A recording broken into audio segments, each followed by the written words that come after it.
hope that we'll remember all of our parts and our lines and where to be, but I think we will. We want you to know that we in 5th grade love American history. We hope that all of you do too.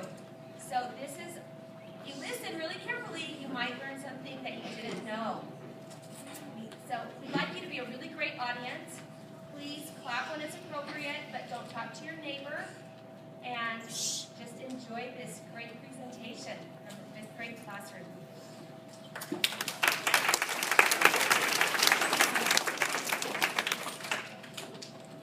If you're like me, you're tired of the same old story about the American Revolution. Enough about George already. We want to hear from someone else like Betsy Ross. Betsy Ross. Finally, the woman who sewed the first American flag tells all about the stitching around the world. And here she is, everyone, the seamstress of the Revolution, The empress of embroidery, the sultan of the saddle stitch, the guru of needlework, Betsy Ross!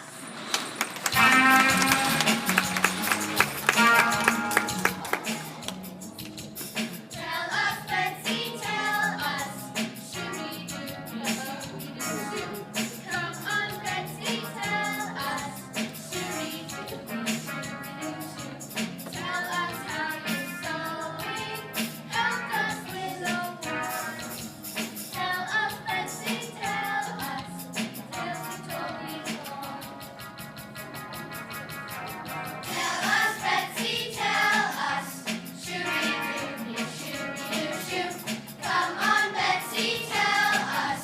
Shoo-wee-doo-doo-doo-doo-doo. Tell us how you tailored food at Valley Forge. Tell us, Betsy, tell us. The one how you saved George. Tell us how you made muskets. I felt it was my youth. And then crocheted and it. Now that was oh, and a sparkle. Tell us, Betsy, tell us. Come on, Betsy, tell us. Tell us how your sewing helped us win the war. Tell us, Betsy, tell us. Tales we told before. How you stitched the revolution. You know I'm total jointed. You sewed the Constitution. No, that I needle. And didn't it turn out fine? Tell us, Betsy, tell us. Come on, Betsy, tell us. Tell us how you tailored food at Valley Forge. Tell us, Betsy, tell us. The one how you saved shoo-wee-doo-bee, shoo-wee-doo. Shoo-shoo-wee-doo-bee, shoo-wee-doo-shoo.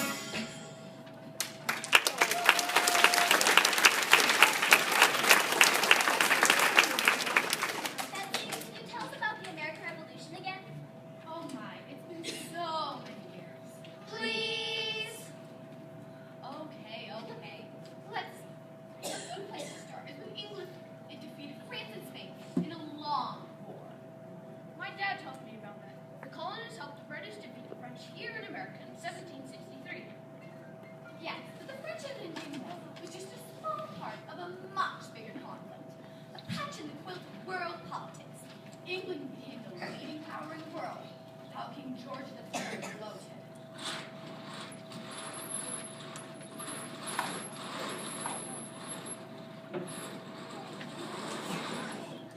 Tremendous news, Your Majesty. We won the 7 Years' War. Well, it's about time now. We've been fighting for how many years now? 7. That's quite a coincidence, isn't it? Yes, my lord. Our victory is especially beneficial for our prospects in America. America? How splendid. If you get any of those fur hats, you can't be America for fur hats. Even better, Your Majesty. Better than fur hats. You don't mean fur sunglasses? You meant we've driven the French out of most of America. The entire north is ours, as well as Florida and everything east of the Mississippi. Our empire's never been bigger. We rule the seas. Our colonies are rich and well organized. England is the most powerful country in the world. In other words, that's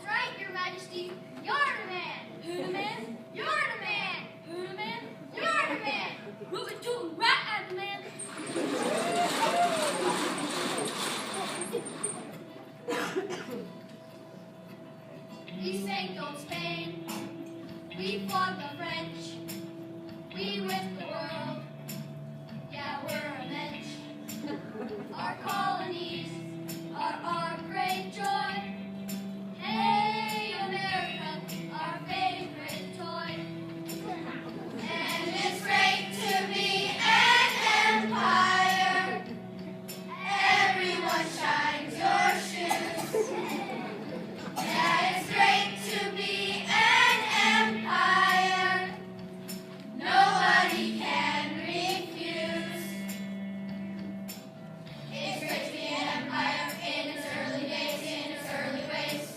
It's great to be an empire, 'cause it tastes.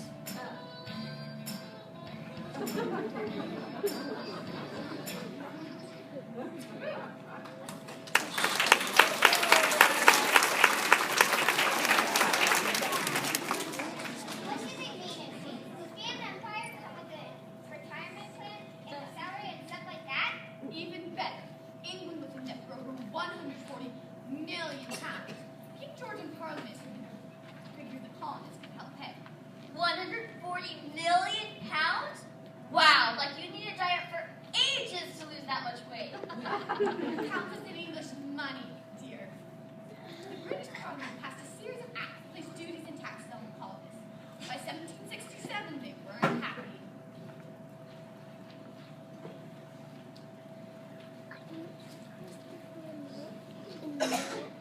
Mr. Oates, what's the latest? John Adams, I'm glad I ran into you. It's another British outrage. They've just passed the Townshend Act, which put import duties on just about everything. I didn't think it could get any worse. We already had the Hat Act, the Wool Act, the Iron Act, the Currency Act, and the Sugar Act. I know it. The British just can't get their acts together. Remember the Stamp Act? A direct tax on everything we printed, from cards to calendars. I loved what you said. What was it? Taxation without representation is exploitation? Tyranny. What? I said tyranny. Taxation without representation is tyranny. You did? Doesn't really rhyme though, does it? It's not supposed to rhyme. It's an aphorism. Well, of course, but the good ones rhyme. Take Ben Franklin's maxims. He that goes a-borrowing goes a-sorrowing. Little strokes spell great oaks. Plow deep while sluggard sleep. Okay, I get it. The point is now the British are not treating us as equals, but as subjects. They prohibited us from settling beyond the Appalachians. They've even started enforcing the navigation laws, so all commerce between England and here must be by British vessels. You're right. This has got to stop.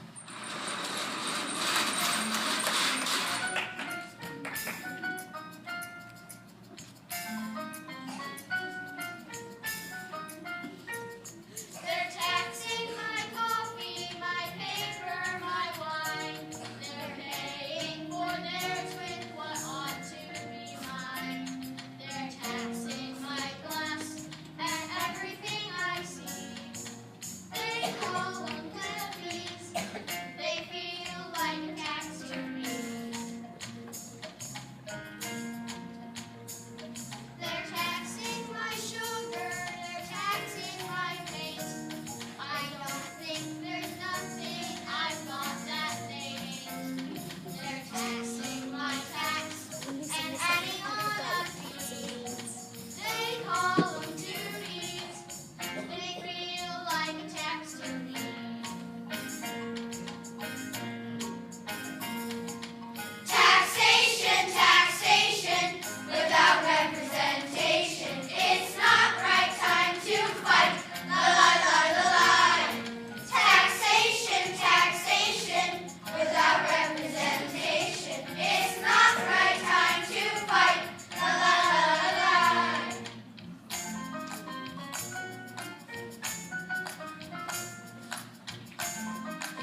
were really getting their threads in a tangle.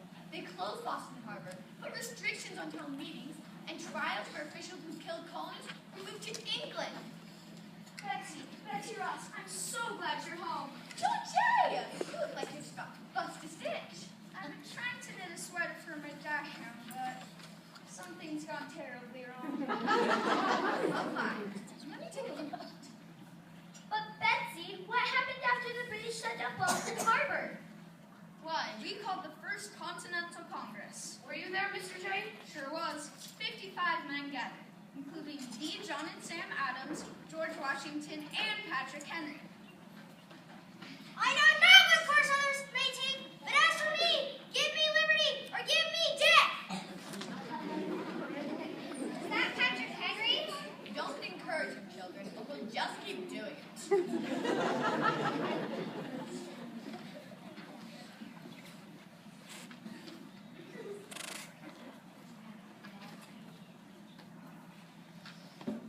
Do all colonists want independence? Well, at that point, most of us just wanted the legislation repealed. We called for a complete boycott of all British goods. But when our petitions were rejected, we began to collect muskets. And that's when the British decided to send troops from Boston to seize weapons and arrest colonial leaders, right? And thus, the famous ride of Paul Revere. Paul Revere? Sweet boy. I think I want to join the horse ring.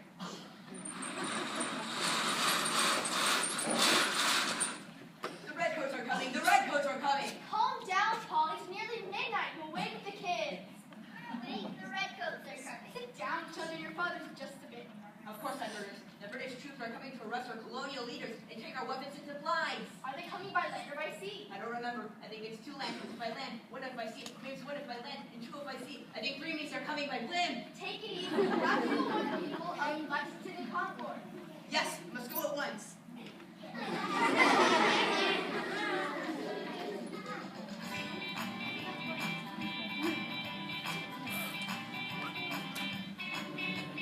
Ride and warn John Hancock.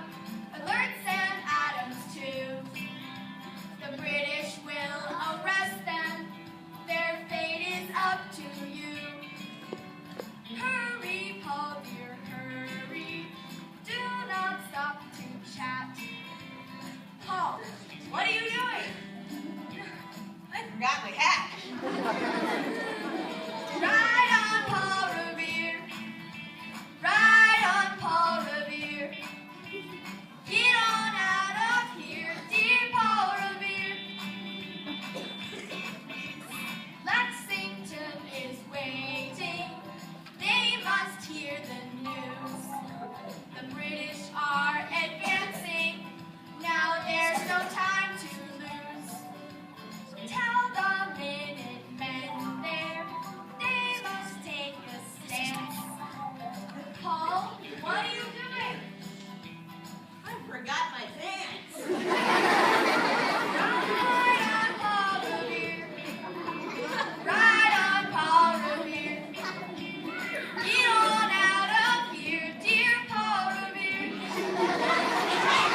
Thomas Jefferson. Where's John Hancock?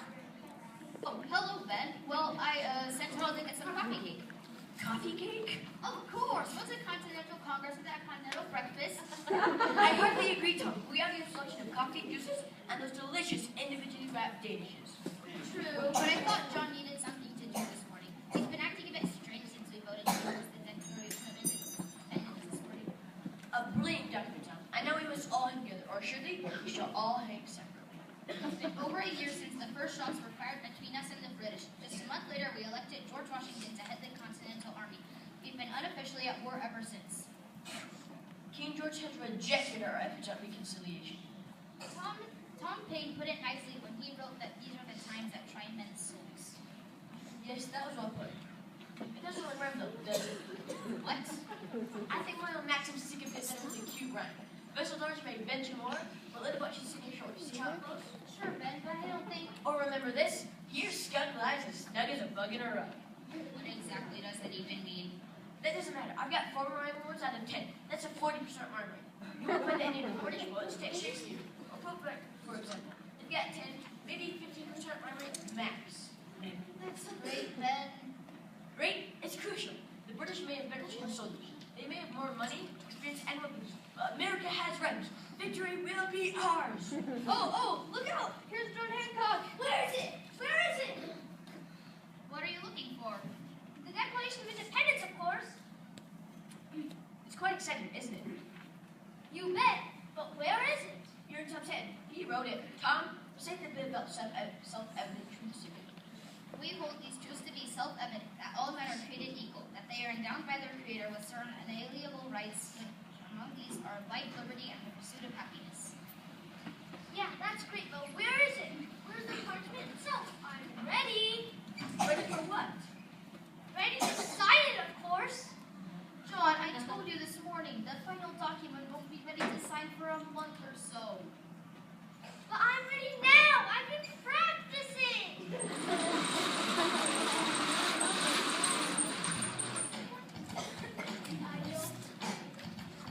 I don't have Franklin's eloquence.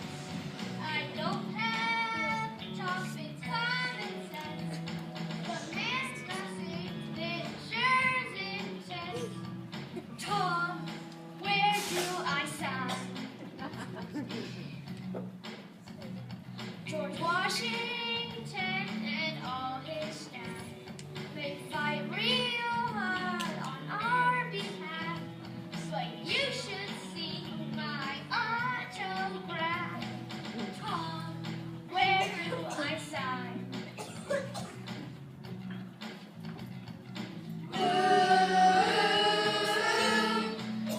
do I sign? Where do I sign?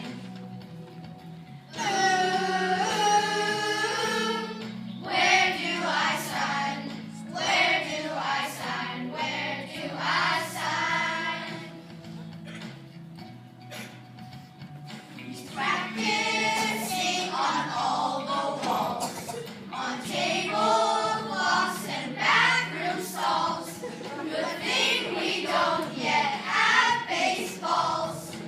Tom, where do I sign? He's signing stuff around the clock. He signed my head. He's signing my sock.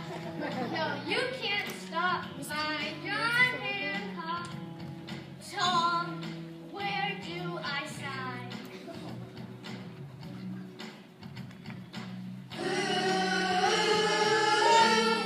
Where do I sign? Where do I sign? Where do I sign? Where do I sign? Where do I sign?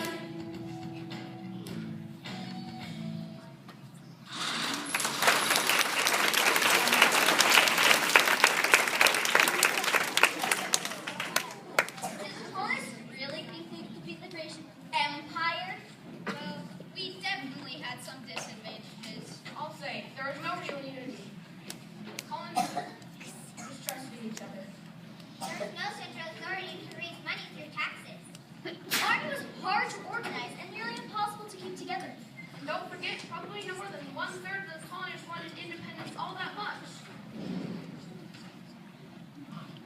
True, but the British were 3,000 miles away from home and had a huge area to try to control. And they had second-rate generals. While the colonists had George Washington, who turned out to be a fantastic leader. And don't forget the French. They were always ready to help anyone who might hurt England. But Europe gained one of the biggest advantages. I was wondering when you remember. What? My flag, of course. I tried to talk it into a red, white, and blue lounge chair with matching ottoman. But they said their budget was limited to a flag. Oh, Betsy, your flag was wonderful. But I'm talking about how the colonists got dirty. I beg your pardon. Not that type of dirty. I mean, they were literally dirty. They blended with the scenery. I am telling you, it ain't right. They should stand up and fight like we do.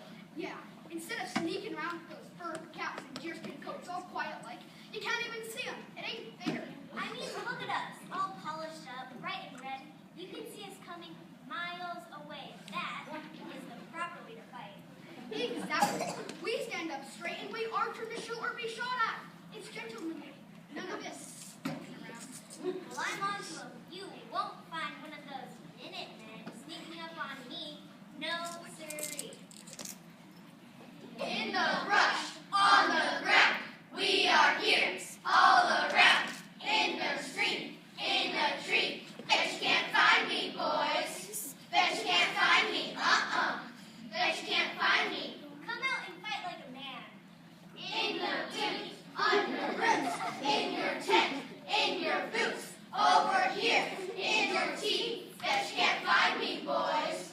Bet you can't find me, Bet you can't find me. This is disgraceful.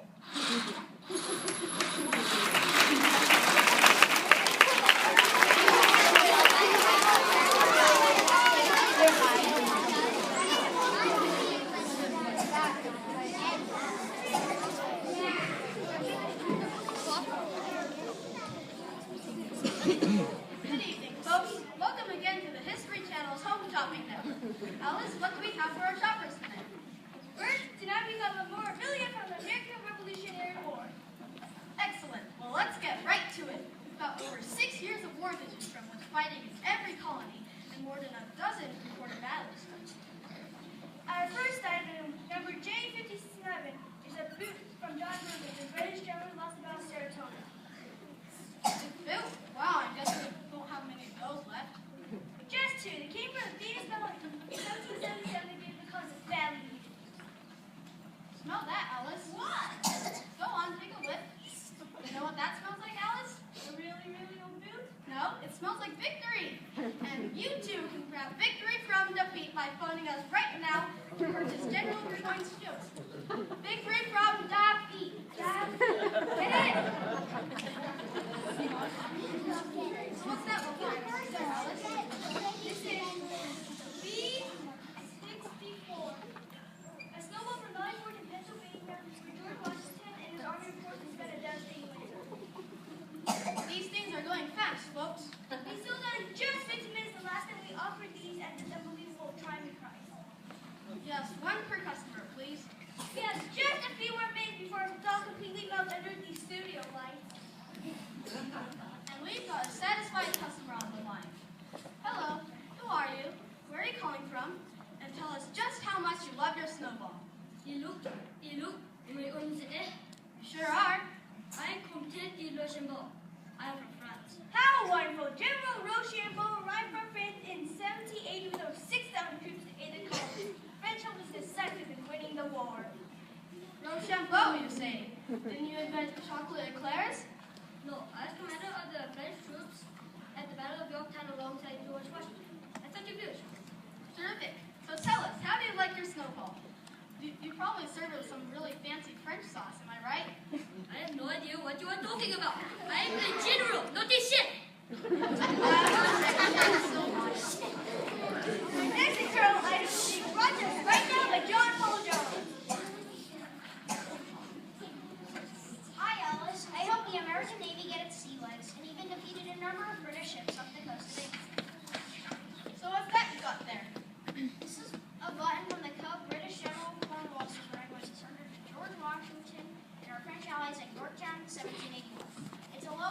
Spanish, and Dutch. Amazing! Hold it up so our viewers can get a good look at it. Benedict Arnold, give that back, you traitor! I have not yet begun to fight!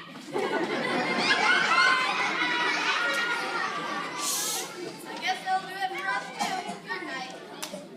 And stay tuned. Next on the American History Channel, we have a new documentary on Grover Cleveland. Man, Myth City, or Sesame Street Puppet.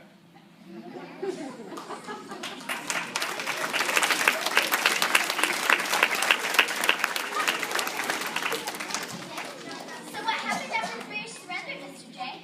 I went to help Ben Franklin and John Adams work out the Treaty of Paris in 1783. The British conceded all the land from the Mississippi River to the Atlantic Ocean, from Spanish Florida to the Great Lakes. That was great. Well, it was complicated. The Articles of Confederation, which had been the basis of the central government, intentionally gave little power to Congress.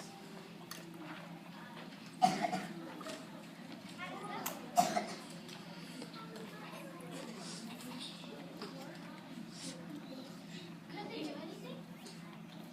Not much. We did pass the Northwest Ordinance that provided the eventual incorporation of states and land between the Mississippi and Ohio rivers. And I knocked the maid the Liberty Bell. Now, Betsy, you've got to stop exaggerating. Dropped stitch on the theme though, didn't I? Nasty little crack opened up. I think would you please put a hell? Betsy, you know that isn't. Shush, dear. Let's listen to the comments.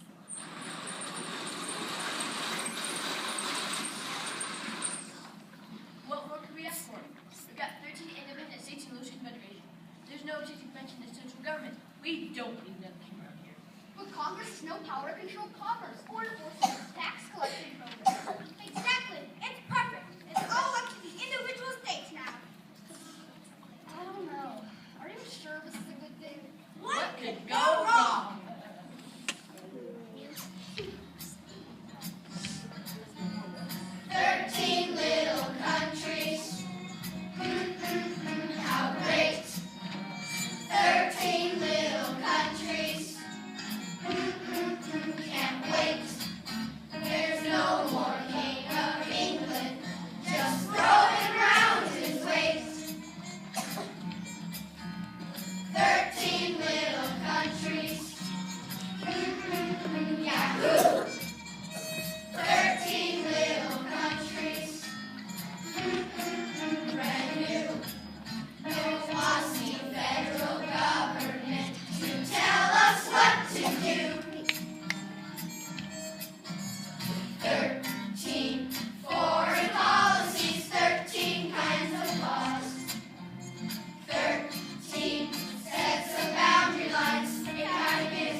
I love doing that. That's not funny. Brighten up a little. Making good progress. We have three branches of government. Legislature, executive, and judiciary help to balance and check each other. Yes, a wonderful plan. But there are even more important matters. I need your advice. What's on your mind, Alexander? You know I favor a strong central bank, and now I'm faced with a huge decision. Well, what is it? Which do you think is more impressive? My left profile or my right? What? When we start printing money, I'm just dying to get my picture on the bills. George Washington's already claimed 1, so I'm shooting for the 10. Personally, I think my left side makes me look taller. What do you think? Alexander, this is not exactly what identifies lighting up. We have some real issues.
people live there.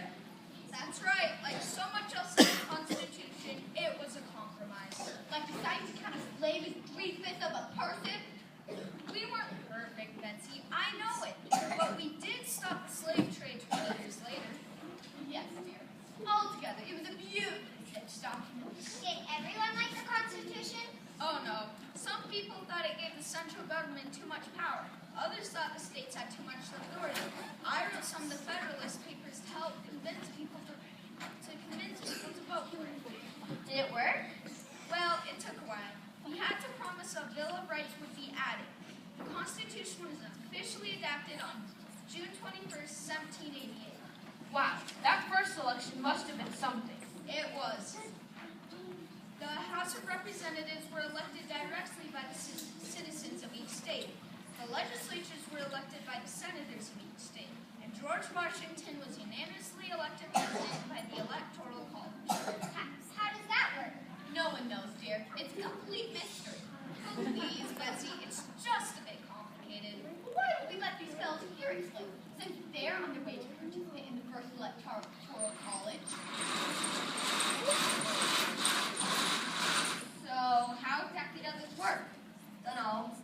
Well, look at the Constitution. Read the first sentence. We, the people of the United States, in order to form a more perfect union, establish justice, ensure domestic tranquility, provide for the common defense, promote the general welfare, and secure the blessings of our liberty to ourselves and our posterity. Do ordain and establish this Constitution of the United States of America. Is that just the first sentence? That was just the first sentence. Wow. Well, read the part about the electoral college. Here it is in Article 2.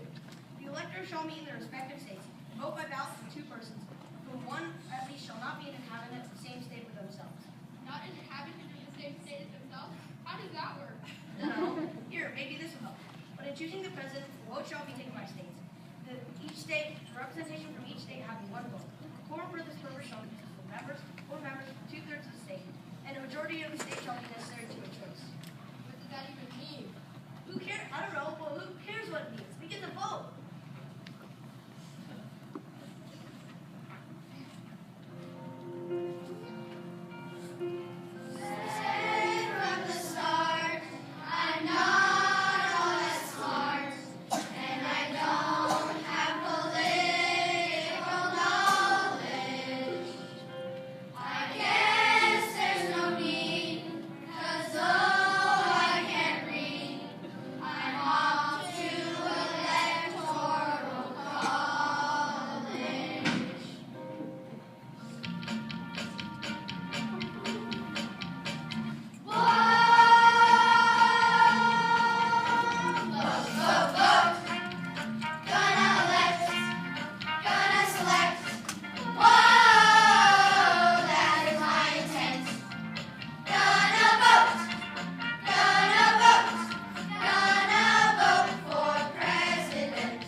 ship for the Navy and nothing but pine needles. Or how I sewed together all the pants of the British Army so that they couldn't run up Bug Hill. And the time